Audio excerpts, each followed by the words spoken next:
Hey, my name's Bobby. Welcome to Mile High Church. Thank you so much for spending part of your weekend with us, especially if you're new.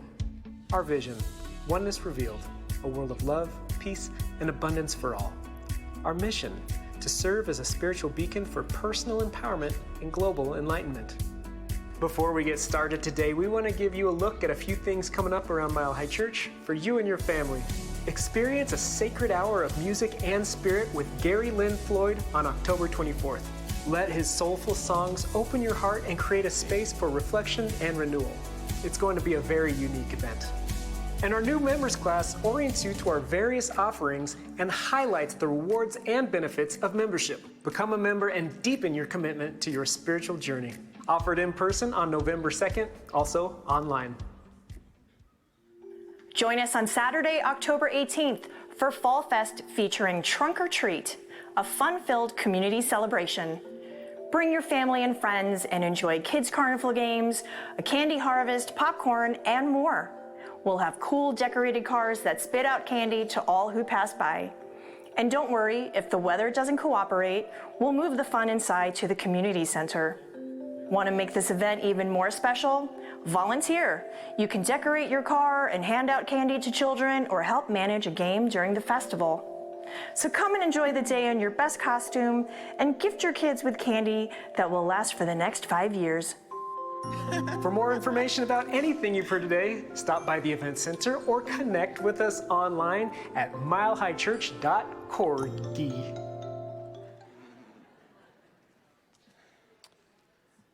Good morning. I just want to say there is absolutely no candy that lasts 5 years in my house. Not even remotely. And for proof, I give you a tight shirt and tight pants. Anyway, nice to be here. I'm excited about the songs I'm singing for you today. My name is Daniel Nahmad, and I hope you enjoy. If you're feeling very relaxed and very chill, these aren't the songs for you.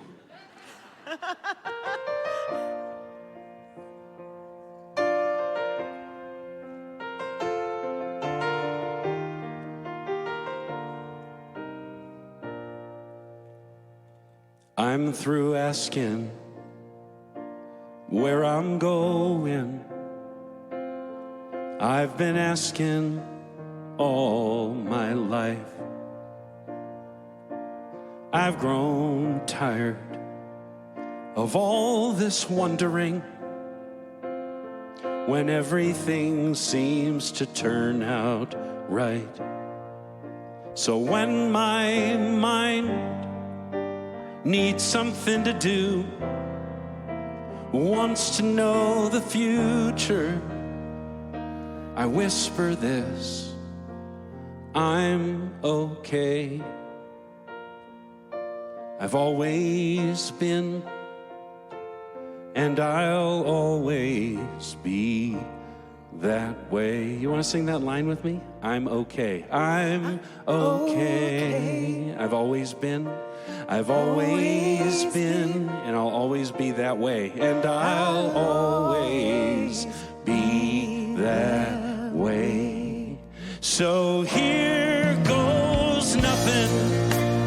taking a chance. I'm opening up, knowing that I'm in good hands. And here goes everything. It's all on the line. No, but I'm not afraid this time.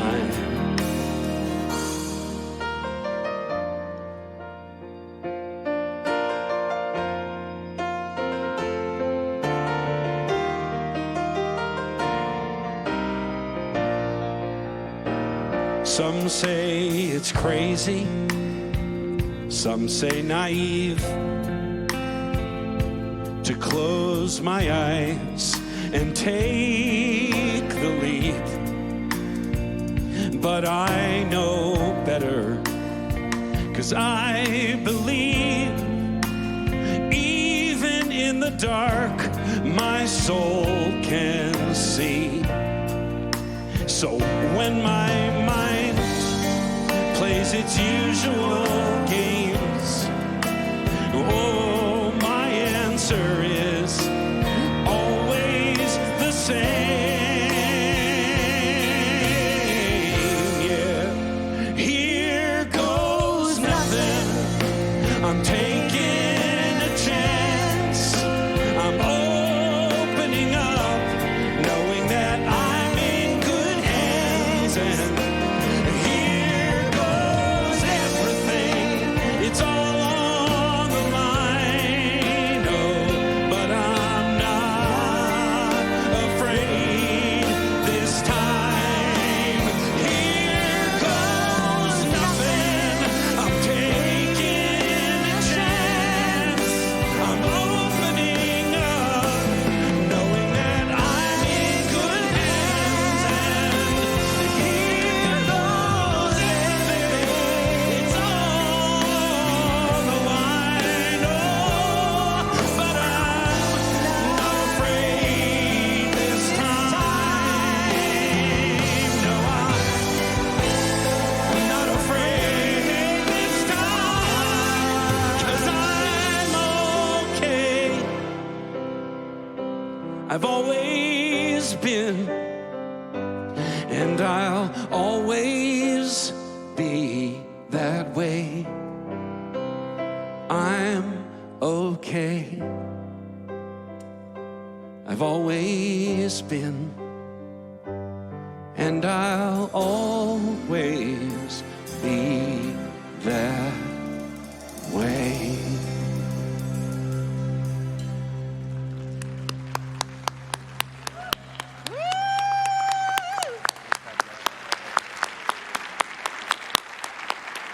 Daniel Nahmod, what a gift to have you here with us, my friend, the premier singer-songwriter in the New Thought movement. So glad you're with us. Laura, Mile High Band, incredible to have them here as well. Great to have you here. Those of us online watching us in the Broncos at the same time, we welcome you as well. Our practitioners are also holding vigil. You can't lose to the Jets. The Jets. Welcome to Mile High Church. The great Jean Houston, she once said, "We all have extraordinary coded within us waiting to be released." And I love that statement because it speaks to something really essential about our philosophy here. And that is, there is nothing you need to do in order to be extraordinary. There's only that which you need to unearth. And for so many of us who've lived so much of life burying that extraordinariness, so much of coming here to Mile High Church in our daily lives is remembering the preciousness of who we are, the awesomeness of who we are, and choosing to emphatically demonstrate it each and every day. So I honor the extraordinary in you, in each and every one of us. If you're new to Mile High Church, we have a vision and mission we love to recite each week. It's coming up on the screens if you want to say it along with me. It goes like this. Our vision, oneness revealed, a world of love, peace, and abundance for all. And our mission, to serve as a spiritual beacon for personal empowerment and global enlightenment. So grateful to have Daniel here today. So grateful to have Reverend Linda Rangel, who's about to lead us in prayer. But as we move into our shared spiritual practice, just invite us to take a deep breath in honoring ourselves for being present here, just in this right now.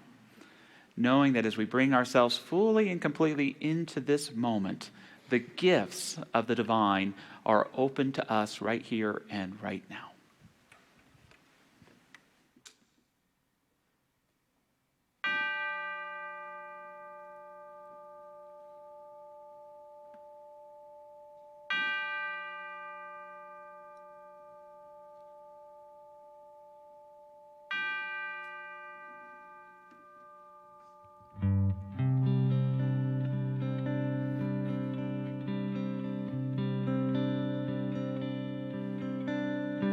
Surely the presence of God is in this place. I can feel the mighty power and the grace. I can hear a rush of angel wings. I see glory on each face. Surely the presence of God is in this place.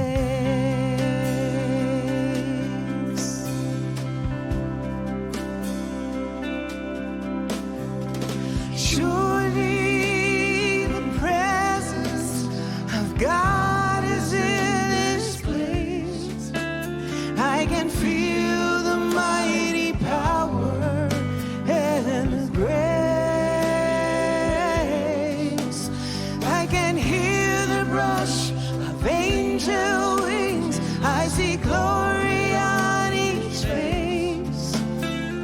Surely the presence of God is in this place.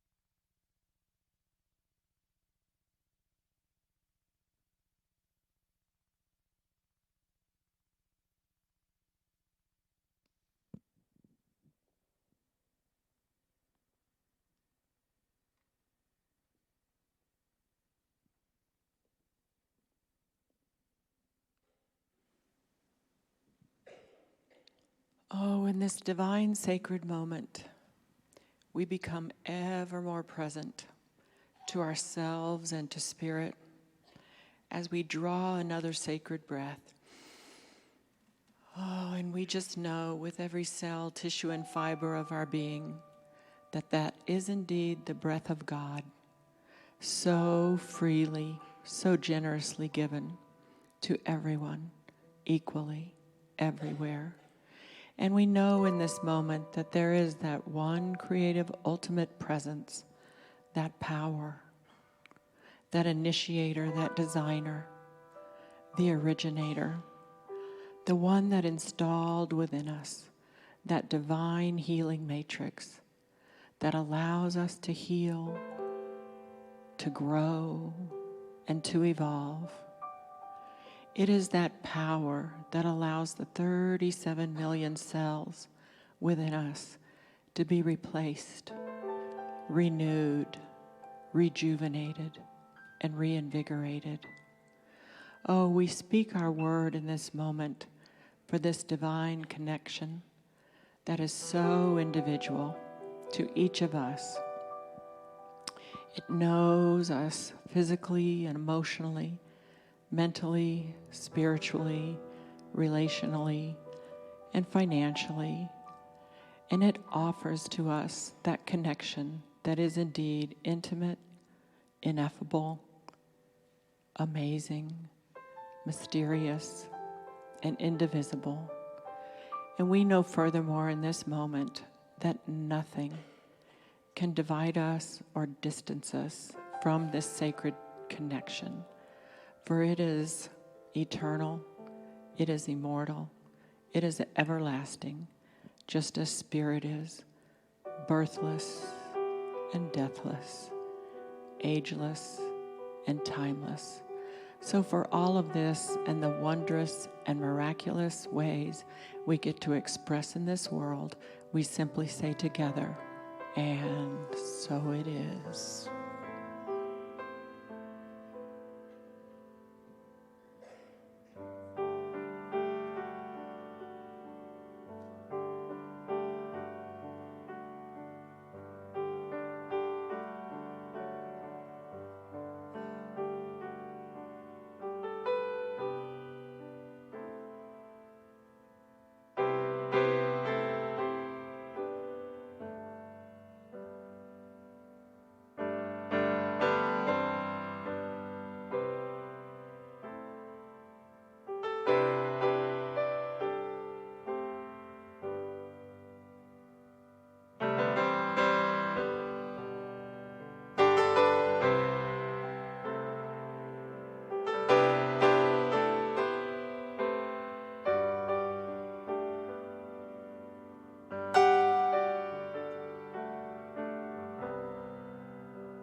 Do you ever feel, but try to ignore, something real, something more? Well, your secret's safe, but by the way, I feel it too. So this is me. I've got to go. I've got no plan.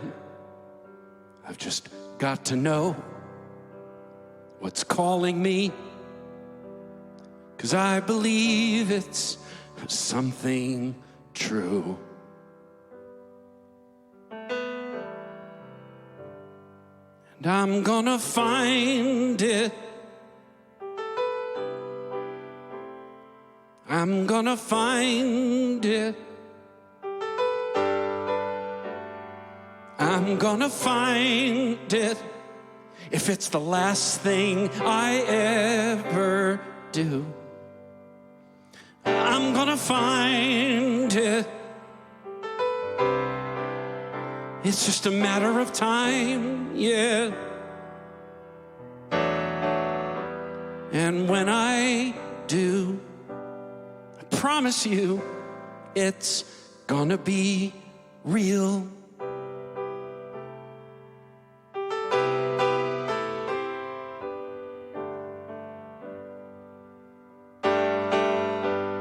I've never been the kind of guy to stride the stage, to own the night.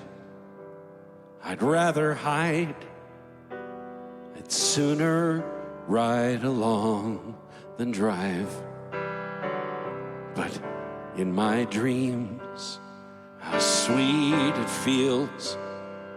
The red turns green, hands on the wheel. The road is mine. It's finally time to bring on the light. And I'm gonna find it. I'm gonna find it.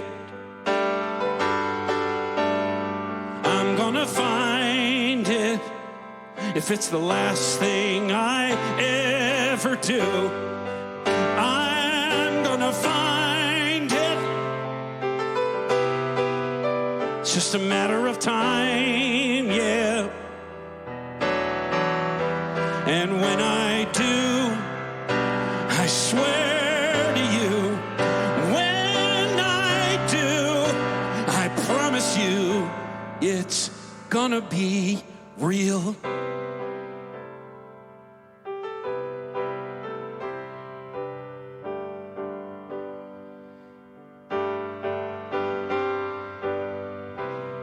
Gonna hold it in my hands, gonna taste it on my tongue, I'm gonna show it to the world, I'm gonna tell them what I've done. Gonna see it with my eyes. Gonna carry it in my arms. Gonna shout it to the wind. Gonna feel it in my heart. Gonna hold it in my hands. Gonna taste it on my tongue. Gonna show it to the world.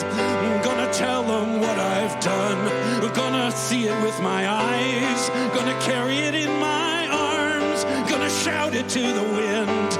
I'm gonna feel it in my heart. Gonna feel it in my heart.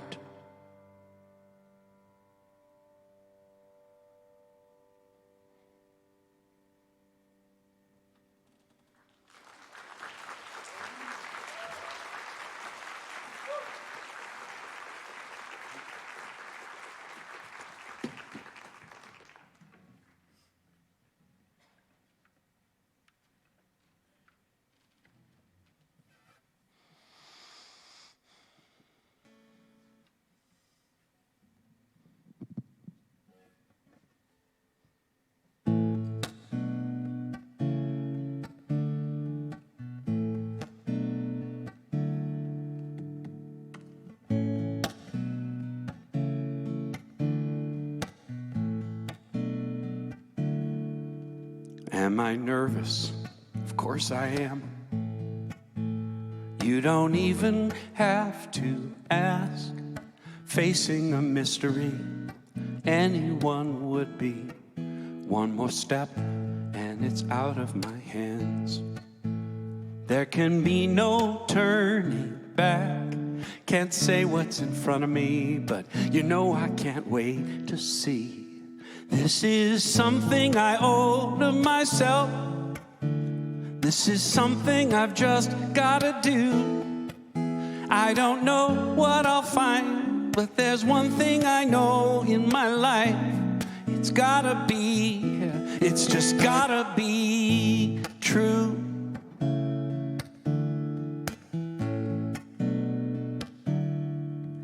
I remember, of course I do, how I used to hear my heart, what I most want to be, what I most long to see. But that voice has faded so far away. I hardly recognize myself. What happened to me? No wonder I couldn't breathe. This is something I owe to myself. This is something I've just gotta do. I don't know what I'll find, but there's one thing I know about my life. It's gotta be, it's just gotta be true.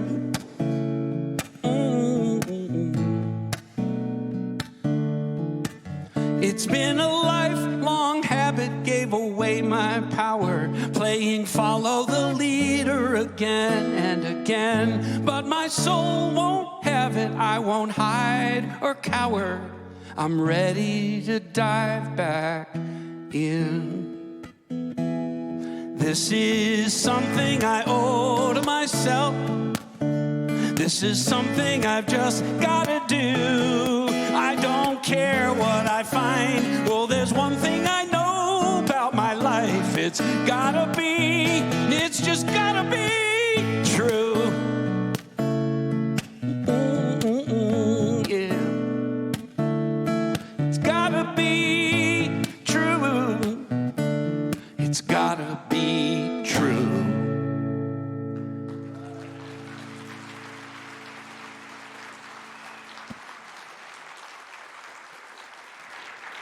Daniel Nemot, everybody.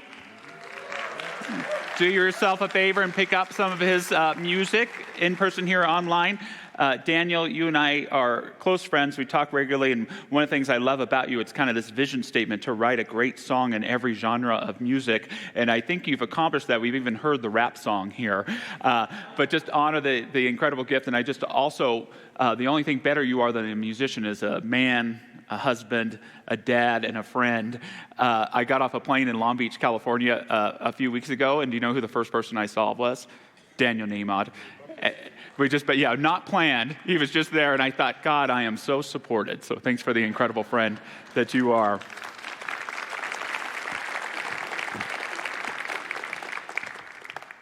Judy, I love you. It's good to see you. Hey, I want to invite Karen Thomas to the stage. Karen Thomas has graced Mile High Church with incredible hard work here for over 26 years.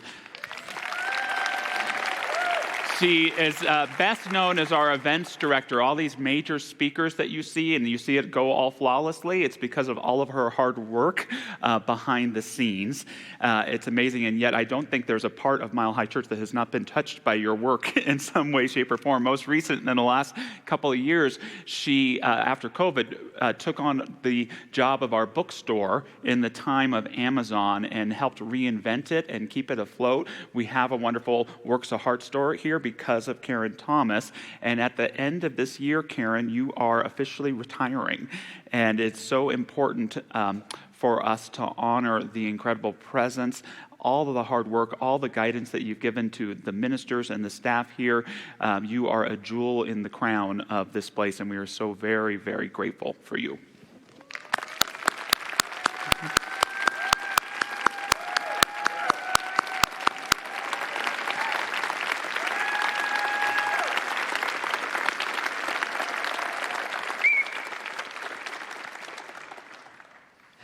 Thank you. I would like to express my gratitude to Dr. Roger Teal for hiring me, and to my mentors, Dr. Marjorie Stamm, Delma Teal, Dr. Patty Lukenbach, Dr. Barry Ebert, and also to Reverend Josh, Dr. Michelle, and Karma Lytle, for entrusting me with the Works of Heart store after COVID, and especially to Jan and Mike Van Meter, who are the heart and soul of the store. And I also want to thank each and every one of you, because without you, I would have never have had this amazing career. And so I thank you. Thank you so much, Karen. Karen is a practitioner here and remains one, so she's just retiring from the work part, but we are so grateful for the gift you are in our community. Thank you.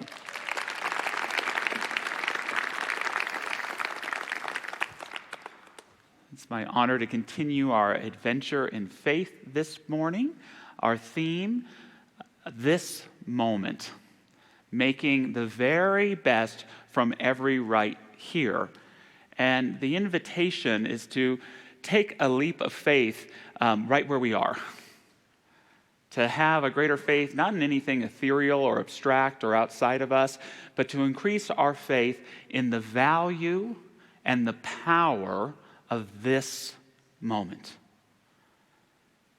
To take the leap of faith into standing still and recognizing that in this moment is everything I need to be all that I am. Will you say that again with me? We tried it last week too. In this moment is everything I need to be all that I am. Thank you. In this moment, everything I need to heal, everything I need to deepen and to grow, everything I need to forgive, everything I need to take the next step forward is right here and right now. Last week, we explored the topic of love in this moment, and this morning, we're exploring the idea of trust in this moment. If you listen to my talks, you know I've had a really tough year or so. Loss has been my greatest teacher. Grief has been my greatest teacher. Sorrow has been my greatest teacher. Transformation and change has been my greatest teacher. And getting to be your minister has been God's grace to me. It's kept me accountable. It's kept me transparent and open It's kept my faith in working towards something working better for myself and for everyone all around me.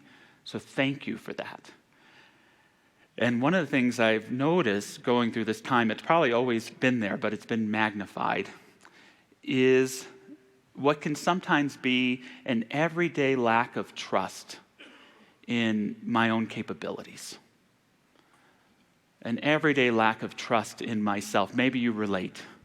I would articulate it in the form of the following question.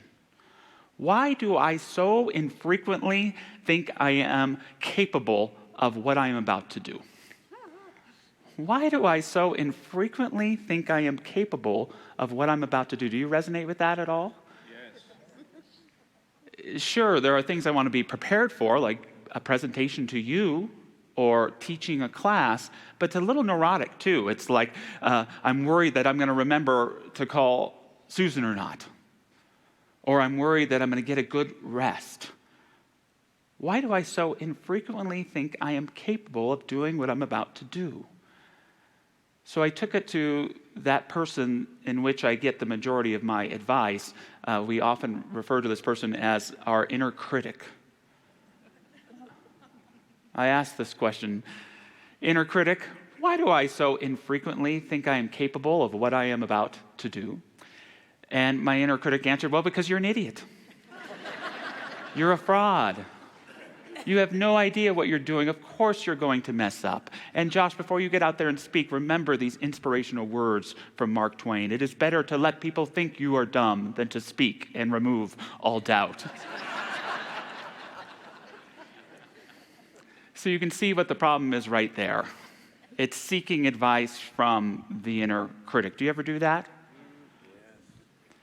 And here's the thing about the inner critic. For 98% of us, I'll qualify it in a moment, our inner critic is completely irrelevant.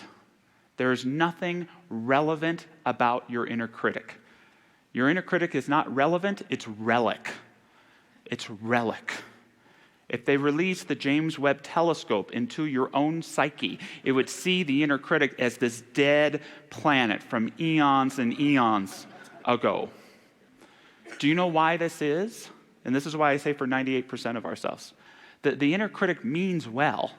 Its job is to protect you. And it thinks, if I can keep you from expressing the truth of who you are, the authenticity of who you are, the possibility of who you are, then you'll be safe and comfortable. So I will do everything to scare the hell out of you so you don't be who you are. The truth is, most of us have overcome that. We've put ourselves forward.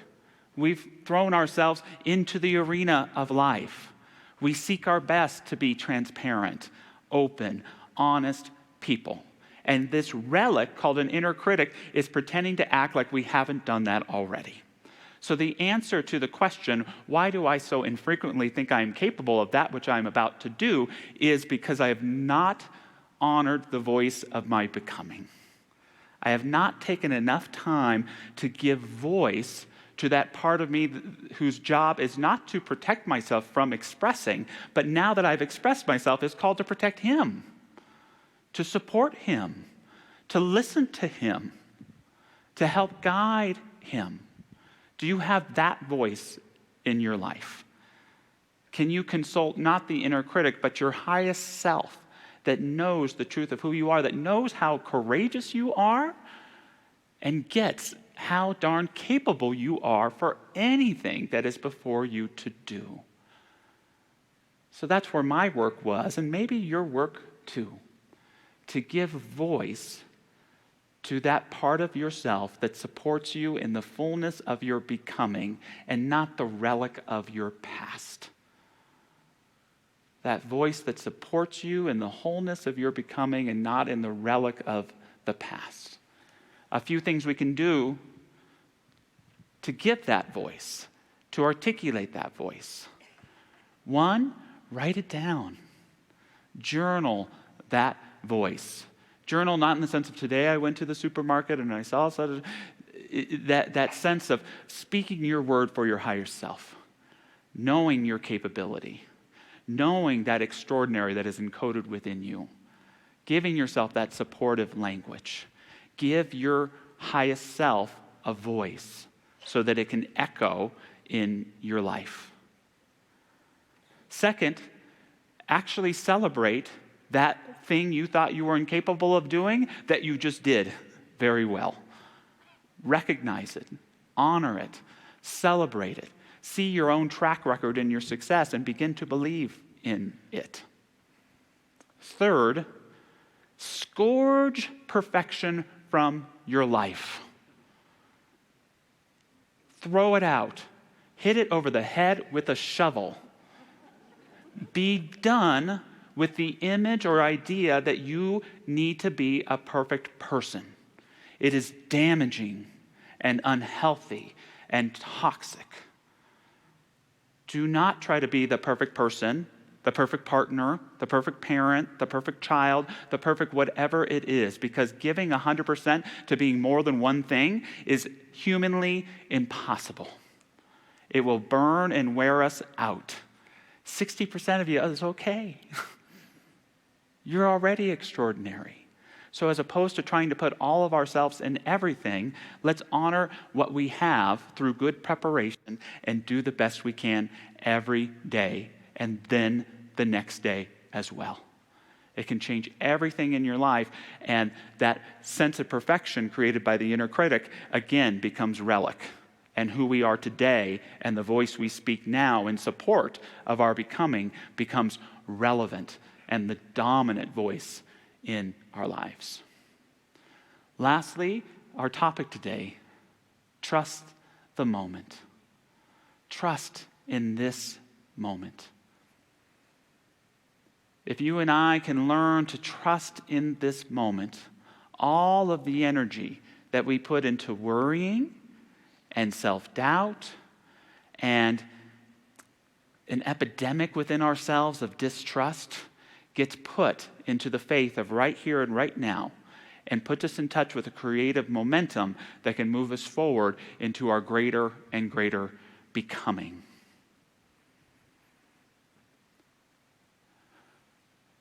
I wonder if you can think about the most challenging decision you've ever had to make in your life.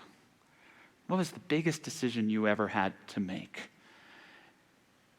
And before I go into that, I want to say something about trust. And that is that it's so important in everyday life to realize that trust is fluid, that trust isn't fixed. You can have strong trust in something, but as long as you're in relationship with yourself, with life, with a person, it's fluid. And things sometimes can get broken. But true faith is rebuilding that trust. And one of the biggest areas where this comes up for us in our lives is when we're faced with a new choice, when we're faced with this thing called opportunity. It should, by definition, pause us from trust and create kind of a healthy distrust. Distrust isn't a negative thing unless you set up camp and live there forever. The idea is when an opportunity comes forward, we want to move into a place of healthy discernment as opposed to in a place of control. Healthy discernment helps us get back to trust. Control says, I can't trust here, and I'm either going to go into a state of freaked out procrastination or into aggressive control. And I'm going to, in one of those two states, make terrible mistakes and inhibit myself. When I think of the biggest decision that I have ever made, it was to become a minister here at Mile High Church. That was the most challenging decision I ever had to make. Life was very dialed in and almost fairy tale-like for me in Seal Beach, California. I loved my congregation there. I loved my family. My biological family lived close by. Loved it, loved it, loved it. Lived by the beach. Got to come and speak here to you at Mile High Church. I had a feeling that Dr. Roger might be offering me a position. And then I remember talking to my fiance the night after I spoke, saying it just doesn't feel right. The connection's not really there. So when Roger offers me the ministry of janitorial services tomorrow, I'm going to say no thank you and gladly go back to everyday life. And that's not what happened. We had breakfast the next morning, and he shared quite powerfully for me his vision of his retirement and his vision for a lead minister at Mile High Church, and that he could see me potentially being it. I walked away from that discussion, went back to my hotel room, and I cried my eyes out. I bawled and bawled and bawled, not because of the opportunity to come to Mile High Church, but I knew my life as I knew it in that moment was over. That little fairy tale, comfortable existence was done. And that's what those tears were about. Have you ever had that moment when you've been shown or it's revealed to you that what is about to become what was? And can you have the courage to step into what is becoming? I like to think that when we're faced with an opportunity, there are 4 distinct choices that we can make. The first 2 are very obvious, yes and no. Yes, here's this opportunity, I'm going to step into it and I'm going to take it. Great. No, this opportunity is not for me, I'm going to say no to it. I believe that no is best used not as a negation, but as an affirmation. So when you say no to something, know what you're saying yes to. It's a very creative practice. I'm saying no to eating this cookie, not because I don't want the cookie. Trust me, I really want the cookie. But I'm saying yes to my physical health and well-being. This relationship, there may be nothing wrong with it, but I'm saying no to it because I'm saying yes to a different experience. It helps that affirmative no guide you to what you want. But there are 2 other choices that we tell ourselves often are not choosing, but they're choices too. The first and the most dangerous is inaction. Inaction is unconsciously not choosing, which itself is a choice. It's grounded in procrastination, in worry and fear, and it's guided by the inner critic that holds us back from being our courageous light and self in the world. The other side of inaction is what we might call non-action. Non-action is a conscious choice not to choose yet, but to choose to trust in this moment. Non-action is trusting in this moment and choosing not to make a decision, but to embody your virtues in face of the decision. Inaction hides from making a choice. Non-action gets right into confronting the choice, but holds back a decision to embody virtue and strength. So many of us have found this in raising kids. Have you had that experience, especially when they get older, where you're questioning, where do I push and where do I yield? And I've almost always learned, and sometimes you have to push and it's going to be a mistake, but that never worked towards getting what I wanted for my child. Ultimately, what would work is to plant seeds and then hold back and yield and trust. And then it's amazing when it kicks in. And then the child gets to say, look, I did that all by myself, right? In our Adventures in Faith materials on the website, and there's some in the lobby too, there's a worksheet about making decisions, about those opportunities that come up in our lives. And it's pretty simple. You just write on the top the opportunity, and then in the 4 quadrants, you have yes, no, non-action, and inaction. And in those, you write what the consequence would be of that decision, positive or negative. When I was invited to be a minister here at Mile High Church, my first answer was a resounding no. No way. I am so happy where I am. It's so dialed in. But I had to look at giving that no as the final choice, and I had to ask myself, what are the consequences? Consequence number 1, you'll regret it for the rest of your life, saying no. Consequence 2, denial of the call. Josh, when you became a minister, you said to the divine, my calling is to spread this message to as many people as I can through whatever medium is offered to me. Well, look. So to say no was to refuse the call. So I knew I couldn't say no, so I did the next best step, which is I moved into total inaction. Dr. Roger who? Mile High what? Just ignoring all of those things. And this worked for a while, but eventually I had to see what the consequences of inaction were. And ultimately, it meant being out of integrity and out of congruence with who I really am. See, what I've learned about inaction in my life, and maybe you have too, is my biggest mistakes in life have never been about saying yes or no to anything. They're those choices of inaction. not speaking up for myself or for someone else, not doing the courageous thing, has led to the majority of negative consequences that I've experienced in my life. So inaction wasn't going to work either. Thank God for non-action. I don't know what I do. I don't know what to do. I have a little saying I developed at the time. I don't know where I'm going, but I think I know how to get there. That's something that non-action teaches us, because it teaches us to trust in this moment and to embody our virtues. For me, that meant honesty.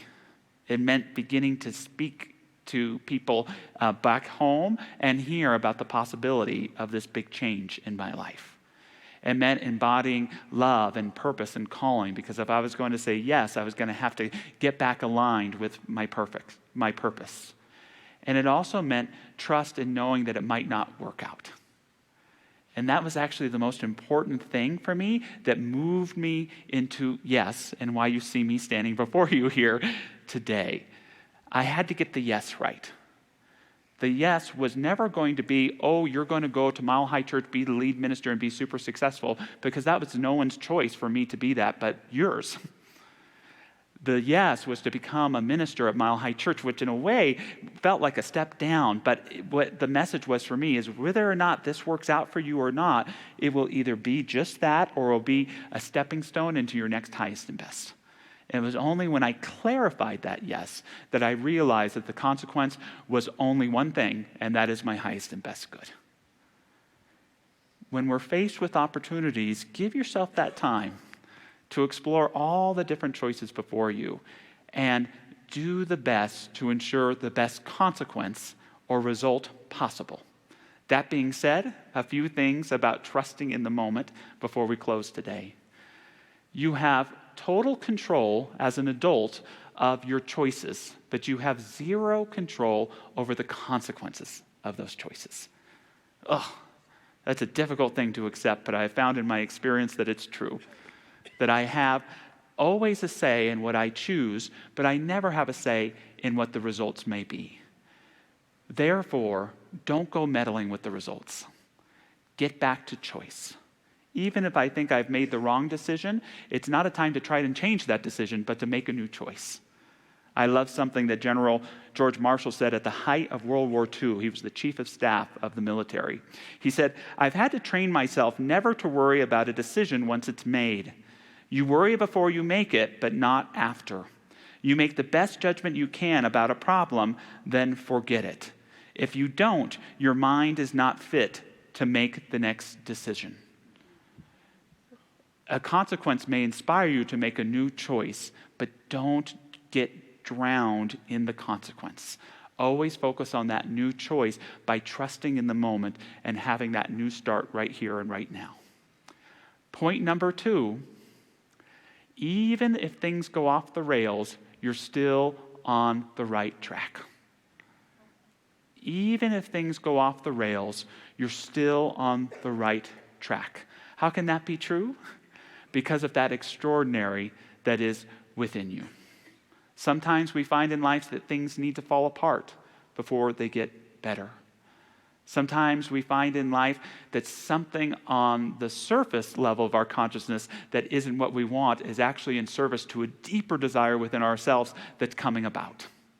A deeper prayer to understand love and living and applying our purpose. The only way to truly get off track is to lose your center. But if we can trust in the moment, no matter what seems to be going off the rails, we're getting back in line with the truth of who we are.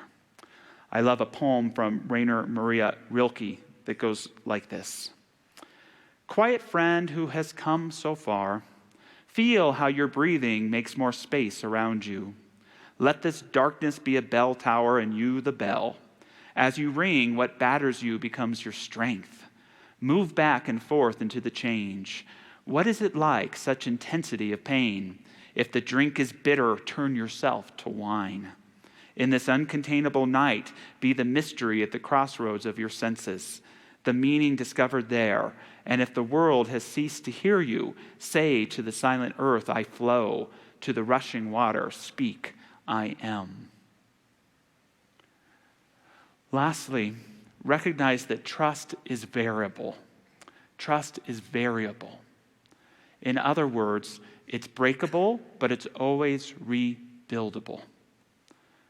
The whole science of mind and spirit is based on the concept that the universe is for you and not against you.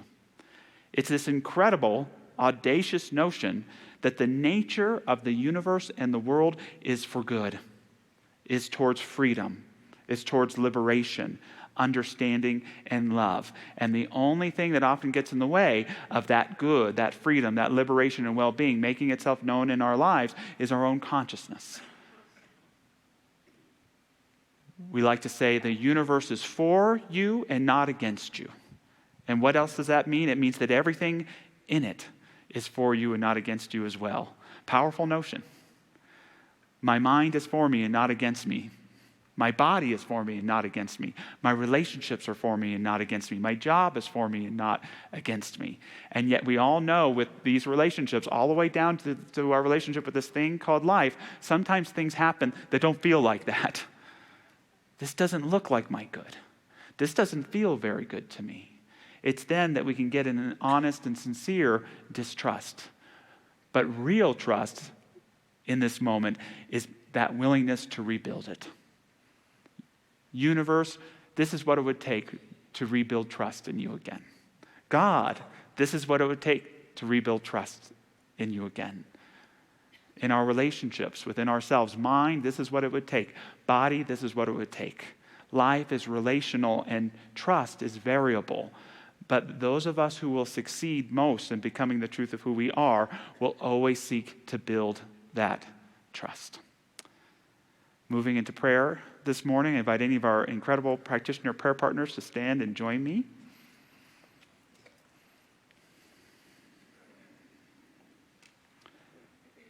And just making a conscious choice to trust in this moment. We simply open ourselves to what wisdom there is to be ascertained. What message of love is to be revealed?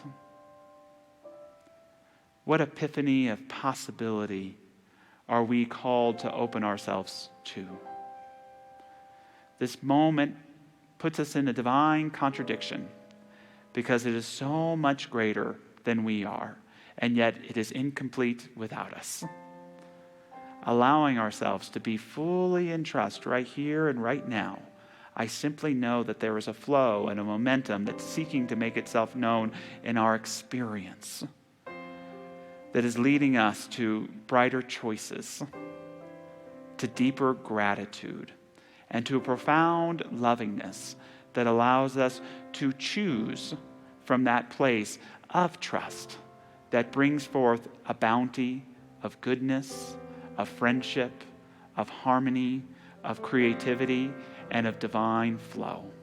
Allowing this into every area of our lives, we allow that relic of the inner critic to fade and that voice of our highest self to become the dominant one in our lives, leading us with love, with wisdom, with compassion, and with the grandest care.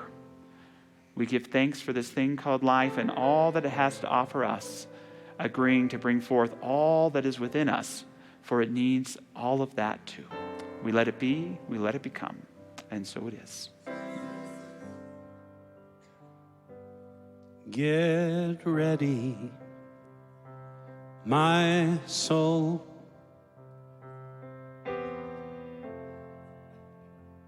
I'm diving in. Get ready, my soul.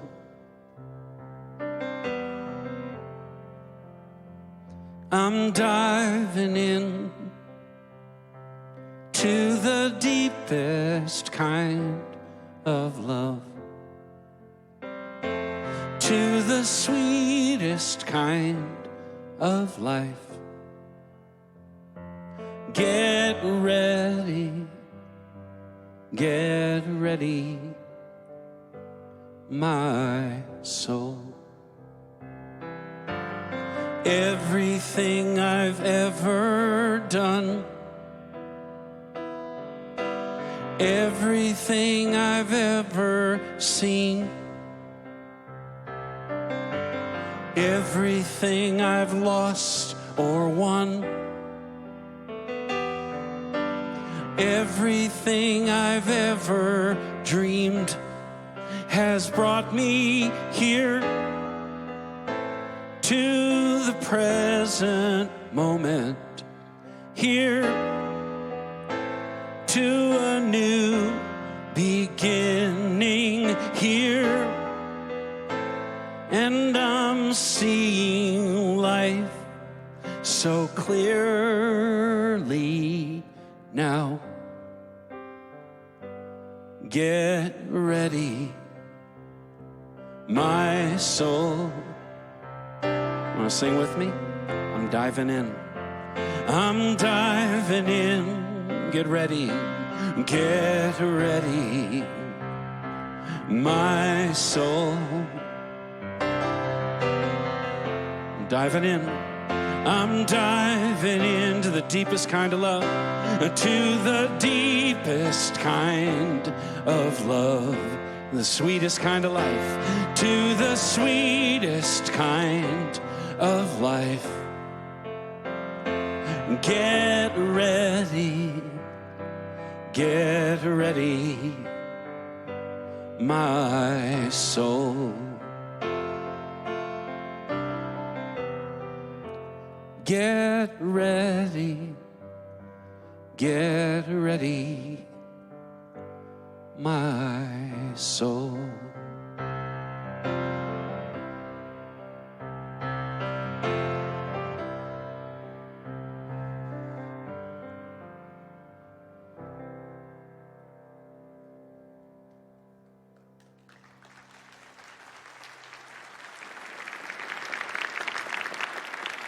Daniel Nahmad, thank you.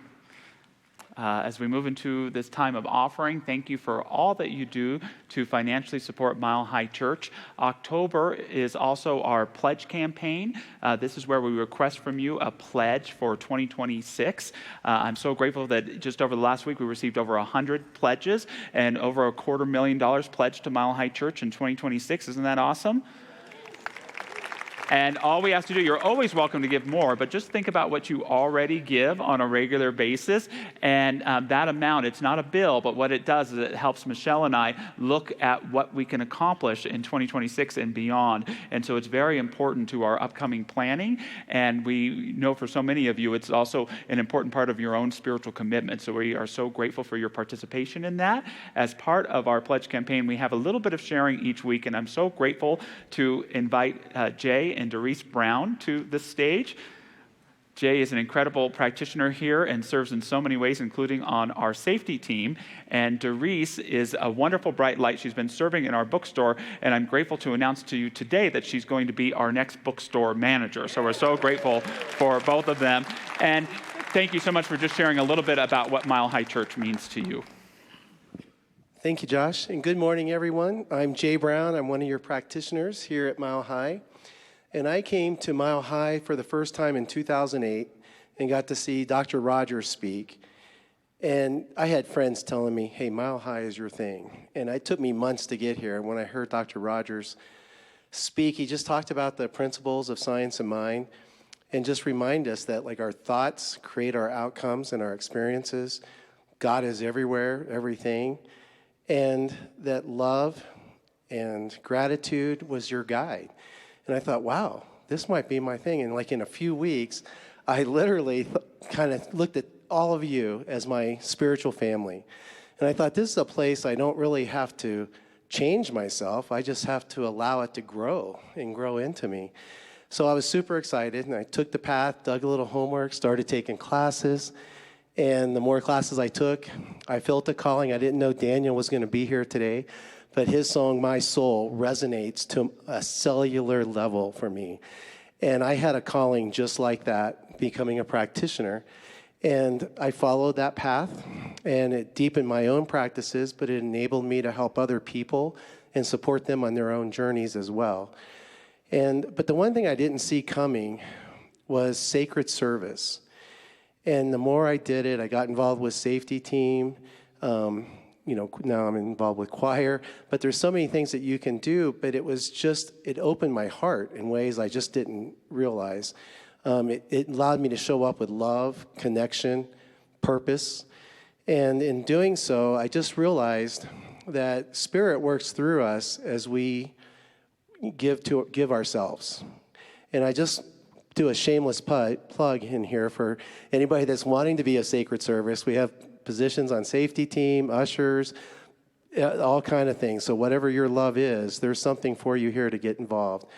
So I want to encourage that. And really, my life changed a lot since I've been coming to Mile High. It's transformed my life, but not just my life, but every facet of my life, from relationships to leadership to jobs to my love. So it's awesome. And I just want to thank each and every one of you for being my community. I love you all. Thank you.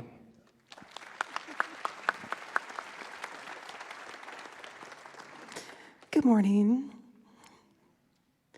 In preparing to speak to you today and share a little bit about my Mile High experience, I had a whole little timeline planned and a linear, just how you think about your life.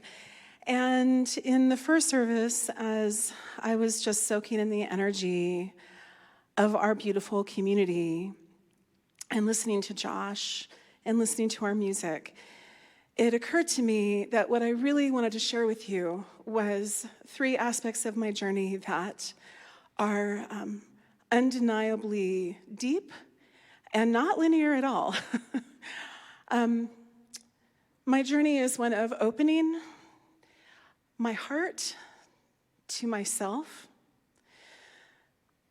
feeling very alone in this world from the moment I really entered it, in unusual circumstances with family, feeling like I didn't belong.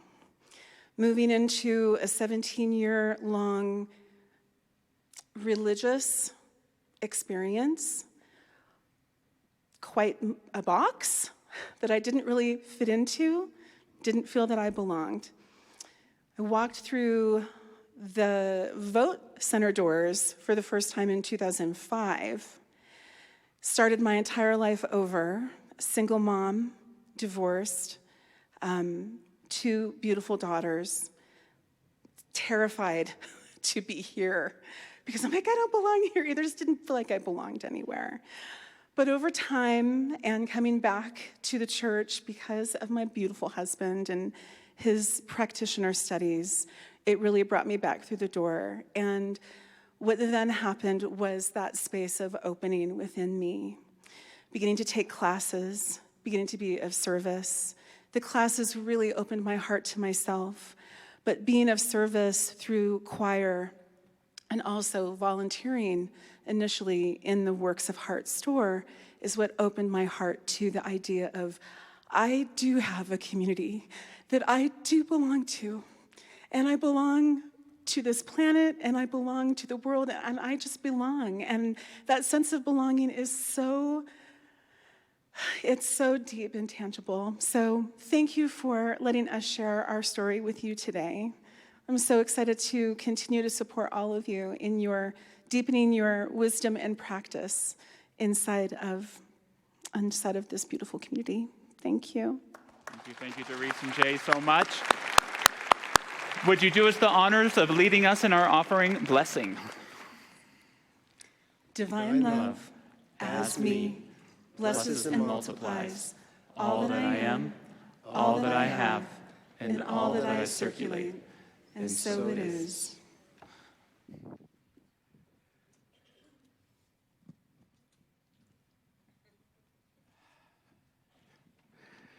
One more song for you from me today.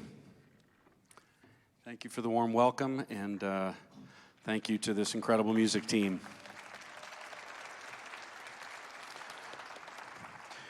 I have written a lot of songs in my life, and sometimes I write a song because it's something I need to say, but sometimes I write a song because it's something I need to hear.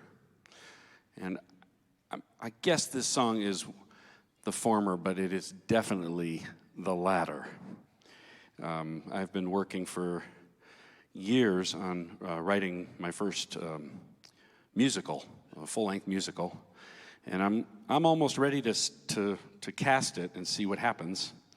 But it is unendingly demanding of not just my energy and time, but for me to believe that after writing the songs I've written and singing where I've sung and doing the shows I've done 25, 26, 27 years so far, that I still have more to say and more good to do, if that makes sense.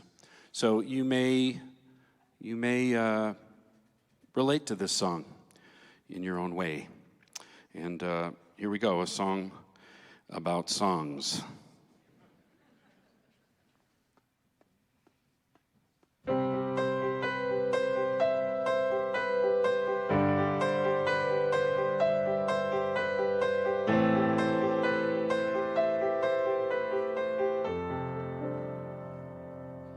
It's a whisper. This crowd is way too loud for me to hear it, but I can feel it. It's a secret, a distant rumble of thunder shaking the ground, announcing the sound. And I alone can find the tone, the finest note I've never heard. They can take my money, they can have my car, they can mock my spirit, they can break my heart, they can run me down, tell me never return. But I guess that's a lesson that I've never learned, 'cause when this life is over, when it's said and done, I ain't gonna lie, I don't wanna die with my song unsung, my song unsung. Whoa, whoa, whoa.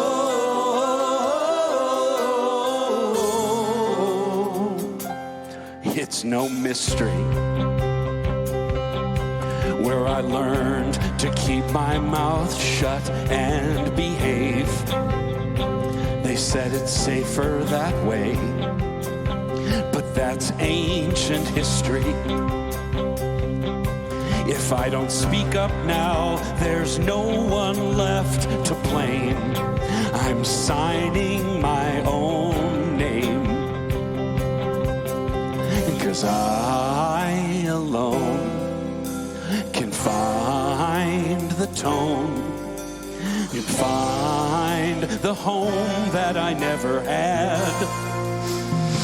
They can take my money, they can have my car, they can mock my spirit, they can break my heart, they can run me down, tell me never return. But I guess that's a lesson that I'll never learn, 'cause when this life is over, when it's said and done, I ain't gonna lie, no, I ain't gonna lie, I don't wanna die with my song unsung, my song unsung.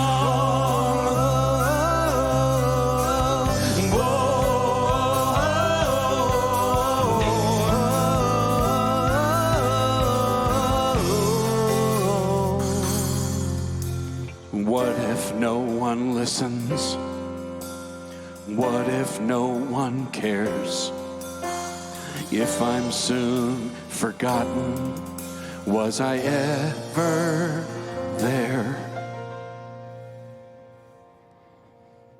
They can take my money, they can repossess my car, they can call me crazy, they can break my heart, they can run me down, tell me never return. But I'm tired of thinking that's what I deserve for all the years unlived, when all I did was hide, all the love ungiven, the tears uncried. I'm letting it out, yeah, I'm letting it fly, gonna lift my voice to a clear blue sky. There's something inside me, it's time to come out, time to climb that mountain, take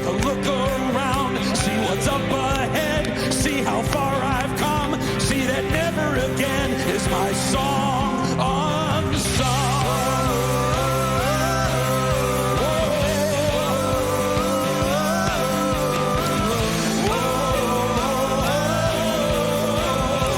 Yeah, my song unsung.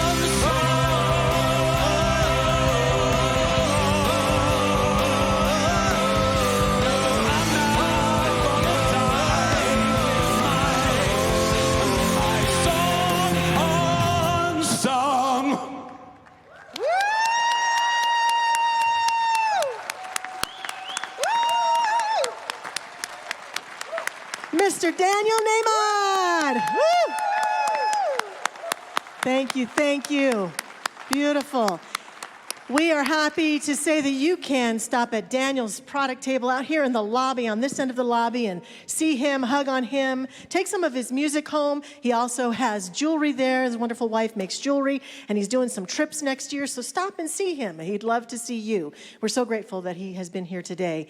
And we've got some things going on also for you folks who are here for the first time. We have a welcome center in the center of the lobby. We hope you'll stop there and get some information and pick up a hug or two and have any of your questions answered, your answers questioned. So we'd love to have you see there. And we have some things coming up tonight, don't we? We do indeed, in just a few hours. Tonight is our candlelit healing light service. It's a very special one. It's the second Sunday of every month. It's at 5 o'clock here this evening. Candlelight, prayers, silent, and guided meditation. I'll be there. I hope you will be too. And if you'd like to get some muscular action or some cardio, apparently our next pumpkin truck has arrived and they need help unloading pumpkins on the corner. So some of you want some of that physical exercise, please do that. And we've got some great things happening on the 17th. It's a really magical day here. Dr. Barry Ebert is starting his Bible class, New Eyes on the Gospel. It's a very popular class. You can register for it out at the registration desk or online. And we also have that evening a movie that is being shared with us by the Sacred Earth Ministry. If you'd like to come and see a movie about our earth and how sacred it is, they're showing the Living the Change on that night from 7 to 9 in the community center. So, and wasn't it an amazing message by Reverend Josh today? We're so blessed. So blessed. Thank you. Thank you, Michelle. If you're so willing, stand and say a benediction with me before we sing the peace song. You can repeat after me. Something wonderful is happening to me right now. It is this thing called life. Life is in my mind, my body, and all that I do. I give thanks for it, and I accept it. Just the way that it is, and just the way that it is not. Thank you, life. Let there be peace on earth, and let it begin with me. Let there be peace on earth, a peace that was meant to be, with God as our power, family all are we. Let's walk with each other in perfect harmony. Let peace begin